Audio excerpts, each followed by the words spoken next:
స్వాగతం సుస్వాగతం. అదేవిధంగా కౌన్సిలర్ స్వర్గీయ మేడ్చల్ మాజీ సర్పంచ్ గారి రాజేశ్వర్ గౌడ్ గారి యొక్క అన్న ఈరోజు ఈ యొక్క ఆయన జైనింగ్ కార్యక్రమానికి ముఖ్య అతిథులుగా ఇప్పుడు కాంగ్రెస్ పార్టీలో చేరబోతున్న మాజీ ఎంపీటీసీ ఆహ్వానించడం జరుగుతుంది.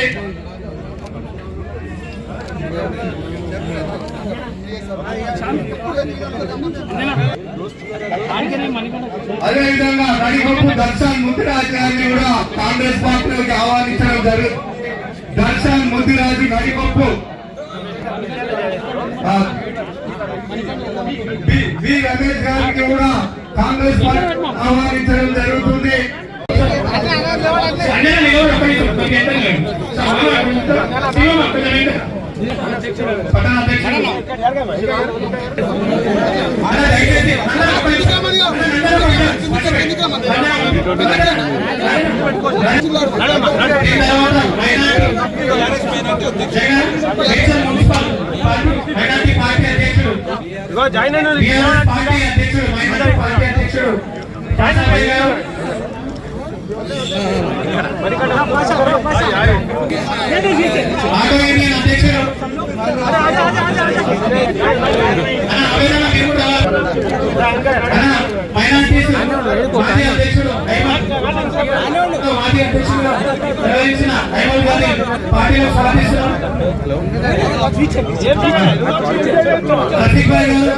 TRS party working president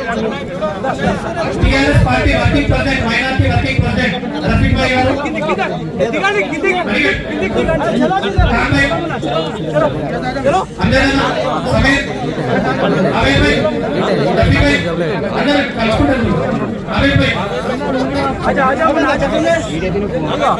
senior నాయకుడు ఆవేదన గారు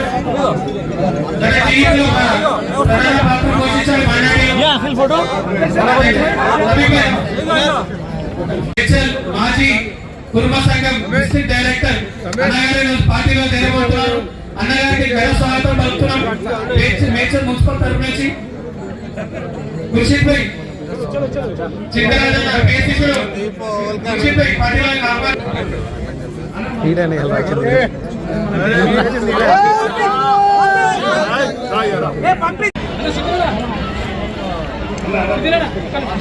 అందరికీ నా ధన్యవాదాలు. వచ్చి ఎండలో ఎంతసేపు వెయిట్ చేసినందుకు వచ్చిన పెద్దలందరికీ,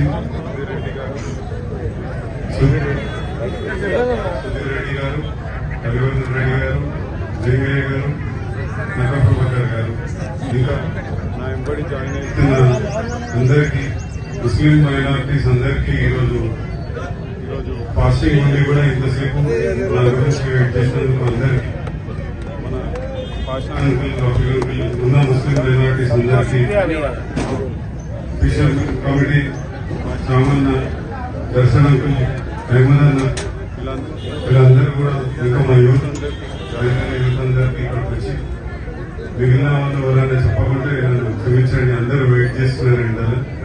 అట్లానే ఆటో యూనియన్ కూడా రాష్ట్రపతి గారు, ప్రభాకర్ గారు కలిసి ఆటో యూనియన్ కూడా మెంబర్స్ చాలా మంది ఇస్తున్నారు. అట్లానే అందరికీ వీళ్ళందరికీ నా ధన్యవాదాలు. ఒకప్పుడు మేము 2009లో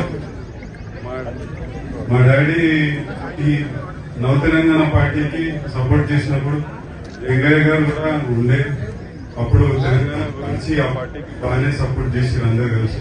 మళ్ళీ 2011లో ఉద్యమంకి పోరాడినప్పుడు సుధీర్ రెడ్డి గారు, మా నాన్నగారు ఇద్దరు కలిసి ఈ మేడ్చల్ నియోజకవర్గంలో బాగా ఫైట్ చేశారు. అప్పుడంటే ఉద్యమం కోసం అందరు కలిసి, మనం అందరం కలిసి పార్టీకి సపోర్ట్ చేసినాం. కాకపోతే రాను రాను ఇప్పుడు అది ఉద్యమ ధ్రువుల పార్టీ అయిపోయింది. అప్పుడు ఉద్యమకారులకి ఎవరికి విలువ లేకుండా అయిపోయింది. నేను వచ్చిన తర్వాత 4 ఏళ్ళు అనుభవించిన చూసినాను. అదంతా ఒక కార్పొరేట్ స్టైల్ పాలిటిక్స్ ఉన్నది ఆ పార్టీలో.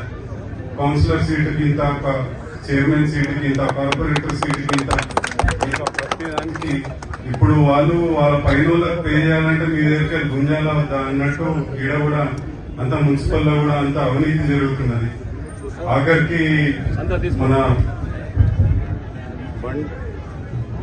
ఆఖరికి మున్సిపల్ కు ఉన్న 22 బండ్లు, 10 ట్రాక్టర్లు, ఒక 5 ఆటోలు, చెత్త ఆటోలు, ఇట్లానే కొన్ని బండ్లు ఉన్నాయి. ఆఖరికి ఆటోల బిల్లులు అవి కూడా దాదాపు ఈ బండ్ల డీజిల్ బిల్లు 80 లక్షలు ఏడాదికి రాస్తున్నారు. అట్లనే 80 లక్షలు కాకుండా ఇంకా మెయింటెనెన్స్ లు అవి బండ్ల హైరింగ్ అనుకుంటా 1,36 లక్షలు ఏడాదికి రాస్తున్నారు. నాకైతే నిజం అనిపిస్తలేదు. అట్లనే చెట్ల మెయింటెనెన్స్ కి, మీ ఇంటి పక్కన చెట్ల మెయింటెనెన్స్ కానీ 2,30 లక్షలు ఏడాదికి రాస్తున్నారు. అవన్నీ కూడా నాకు నిజం అనిపిస్తలేదు. అట్లనే చిన్న చిన్న బిల్లులు చెప్పుకోవడం పోతే ఇక డ్రెస్సులకి 20 లక్షలు అంటారు, సభ్యుల డ్రెస్సులకి. అట్లనే ఇంకా చూసుకోవడం పోతే ఆఖరికి సులభ కాంప్లెక్స్ మీద కూడా ఒక ఏడాది 17 లక్షలు పెట్టిరు, ఒక ఏడాది 8 లక్షలు పెట్టిరు.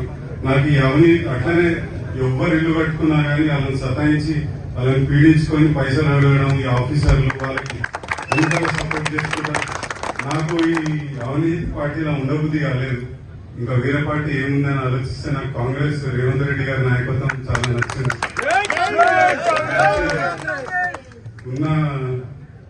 నేను ఇక ఫ్యూచర్ కూడా ఇక ఈ టీఆర్ఎస్ లో ఉండడం ఇష్టం లేక నేను ఈరోజు ఈ పార్టీలోకి జాయిన్ అవ్వను. ఇక్కడికి వచ్చి ఆశీర్వదించిన పెద్దలందరికీ నేను ధన్యవాదాలు తెలుపుతున్నాను. ఇక్కడ నా గురించి ఇంతసేపు వెయిట్ చేసిన నా అన్నలకి, నా అక్కలకి, అందరికీ, నా శ్రేయోభిలాషులకు అందరికీ, మా అంకులు అందరు ఉన్నారు, మా డాడీ లేకపోయినా కానీ నన్ను ముందుకు తీసుకుపోతున్నారు. వాళ్ళందరికీ కూడా నా ధన్యవాదాలు. థ్యాంక్స్.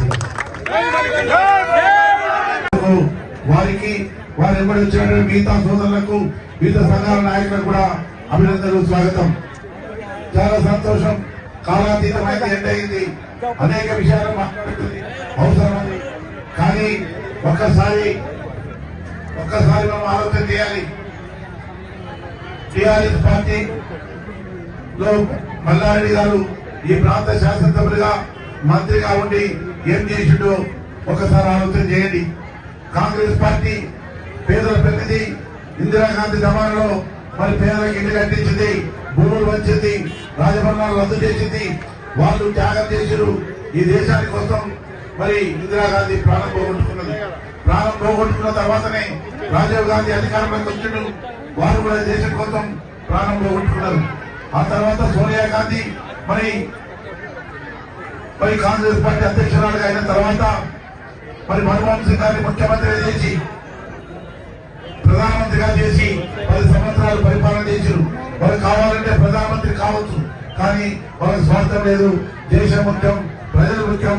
మరి అందువల్లనే మన్మోహన్ సింగ్ నాయకత్వంలో ఆర్థిక శాస్త్రవేత్త కాబట్టి ఈ దేశాన్ని ఆర్థిక గాడిలో పెట్టి ఈ దేశాన్ని నడిపించేటువంటి కార్యక్రమాన్ని వాళ్ళు తీసుకున్నారు. పేదల కోసం అనేక త్యాగాలు చేశారు. ఇవాళ 10కి 6 పథకం కూడా మరి కాంగ్రెస్ పార్టీ ప్రభుత్వం ఇచ్చింది. బియ్యం ఇచ్చే పథకం కానీ, ఇల్లు కట్టించే ఇందిరమ్మ పథకం కానీ కాంగ్రెస్ పార్టీ ఉన్నప్పుడు చేసింది. ఈరోజు ముఖ్యమంత్రిగా మరి రేవంత్ రెడ్డి గారు ప్రమాణ స్వీకారం చేసిన తర్వాత సోనియా గాంధీ నాయకత్వంలో మహేశ్వరరావు పెద్ద సభ ఏర్పాటు చేసినప్పుడు 6 గ్యారెంటీలు ఇవ్వాలని నిర్ణయం చేసుకుని 100 రోజుల్లోనే 6 గ్యారెంటీలను పూర్తి చేసే దిశకు ముందుకు పోతా ఉంది. రేపు మరి మార్చి 1 తర్వాత ఏప్రిల్ నుంచి మహిళా సోదరి వాళ్లకు 18 ఏళ్ల నుండి ఇంట్లో ఉన్న ప్రతి ఆడపిల్లకు 25,000 ఇచ్చే కార్యక్రమాన్ని ప్రారంభిస్తా ఉన్నారు. మరి ఇంట్లో 200 యూనిట్ల కోసం మరి కరెంటు మాఫీ, 500కే గ్యాస్ ఇచ్చేటువంటి కార్యక్రమం, ఆల్రెడీ బస్సుల ఫ్రీ ప్రయాణం, ఈ విధంగా అనేక సమస్యల పట్ల రాష్ట్ర ప్రభుత్వానికి ప్రత్యేక శ్రద్ధ ఉంది. అందువల్లనే ఈనాడు కాంగ్రెస్ పార్టీలో చాలా మంది చేరుతున్నామని ఈనాడు ప్రత్యక్షంగా కనబడుతుంది. అందుకోసం మేము ఒకటే మనం చేస్తా ఉన్నాను. తప్పకుండా మీరంతా కూడా రేపు రాబోయే ఎన్నికలు, పార్లమెంట్ ఎన్నికలు ఇక్కడ ఎవరు అభ్యర్థి వచ్చినా తప్పకుండా కాంగ్రెస్ పార్టీని అత్యధిక మెజార్టీలో గెలిపించి మరి ముఖ్యమంత్రికి గిఫ్ట్ ఇచ్చి రాహుల్ గాంధీ ప్రధానమంత్రి చేసేదానికి మనమంతా కంకణబద్ధం కావాలని ఇక్కడికి వచ్చిన సోదర కార్యకర్తలందరికీ మరొకసారి మనవి చేసుకుంటూ మీ దగ్గర సెలవు తీసుకుంటున్నా. జై హింద్, జై కాంగ్రెస్.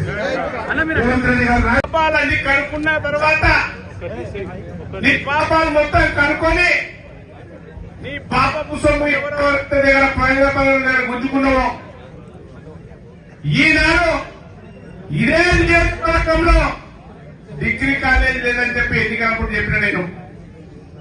మరి మాకు 5 సంవత్సరాలు నువ్వు మంత్రిగా ఉండి డిగ్రీ కాలేజీ పెట్టలే. మా నాయకులతో కొట్లాడి ఖచ్చితంగా మేడ్చల్ పట్టణంలో డిగ్రీ కాలేజీ ఏర్పాటు చేస్తామని చెప్పి తెలియజేస్తా ఉన్నా. దానితో పాటు ఇక్కడ మా అమ్మలందరూ కూర్చున్నారు. అమ్మ మన కరెంటు బిల్లు 200 వస్తుందా?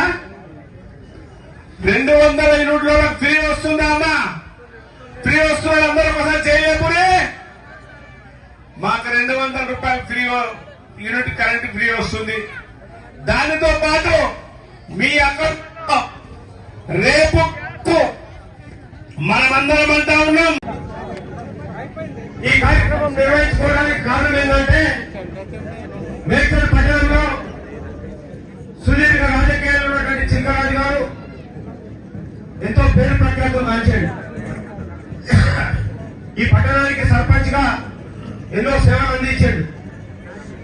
అలాంటి నాయకుల యొక్క కుమారులు అమెరికాలో చదువుకొని కూడా వాళ్ళ నాన్న పేరు నిలబెట్టడానికి ఆ అమెరికాలో మంచి ఉద్యోగం వచ్చి మంచి జీవితం కొనసాగించాలన్నటువంటి యువకుడు మణికంఠ.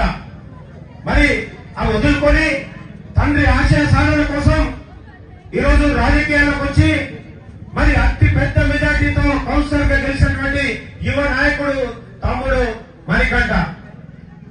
అదేవిధంగా సుదీర్ఘ రాజకీయాలు ఉన్నటువంటి నాడు పేపర్ల పేర్లు చదివినటువంటి అందరూ కూడా సుదీర్ఘ రాజకీయాలు ఉన్నటువంటి వాళ్ళు. ఈనాడు ఇంతమంది కాంగ్రెస్ పార్టీలోకి ఎందుకు వస్తున్నారో మనకు అర్థమైంది. ఎందుకంటే మన ప్రియతమ ముఖ్యమంత్రి రేవంత్ రెడ్డి గారిని చూస్తా ఉన్నాం. 18 గంటలు 6 నిమిషాలుగా పనిచేస్తున్నాడు. ఎన్నికల ముందు ఇచ్చినటువంటి వాగ్దానాలు 6 గ్యారెంటీలతో కాంగ్రెస్ పార్టీ ప్రజల ముందుకు వచ్చింది. ధ్వంసం చేసినటువంటి తెలంగాణని గత 10 సంవత్సరాలుగా పట్టి పీడించినటువంటి టీఆర్ఎస్ పార్టీని బొందరెడ్డి రేవంత్ రెడ్డి గారు ఈ రోజు ముఖ్యమంత్రిగా ప్రమాణం చేశాడు. మరి ఇచ్చినటువంటి 6 గ్యారెంటీలను ఏ విధంగా నిలుపుకోవాలని ఆలోచిస్తే 7 లక్షల కోట్లు అప్పులు చేసి ఈ రోజు దండుకున్నటువంటి మాజీ ముఖ్యమంత్రి కేసీఆర్ కుటుంబం ఈ రోజు ఢిల్లీలో జైల్లో మగ్గుతా ఉందంటే అదందరి మన యొక్క శాపనార్థం కాదా? అవసరం ఆలోచించుకోండి. ఒక ఆడ వ్యక్తికి మన భారతదేశంలో ఎంత విలువలో తెలుసు. ఒక సారా స్కామ్ లో ఈ రోజు ఈడీ ముందర ఈడీ అరెస్ట్ చేసి ఇక్కడ నుంచి దొంగలు లాక్కెళ్ళినట్టు తల్లిదండ్రులు